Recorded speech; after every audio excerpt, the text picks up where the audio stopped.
Chi ha fatto il militare sa cosa vuol dire il bullismo nelle caserme, che è una scuola di vita anche quella, come è la scuola, quella istituzionale.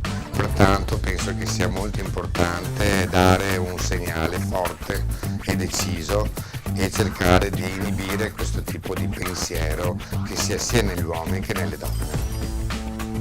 A fronte di tante pubblicità inutili che alle volte si fanno, questa è la pubblicità più bella che una persona può fare e può trasmettere. Si aiuta sia le aziende e sia chi che porta avanti un problema del genere. Deve essere un racconto poi alla fine, sai. Penso che questo tipo di argomento deve essere il più esteso possibile per dare la consapevolezza alle persone di quanto è importante non fare della violenza alle donne e non creare le fasi di bullismo nelle scuole, in quanto è esecrabile come fatto, come oggetto, e quindi deve essere estremamente non alimentato e deve essere condannato per questo.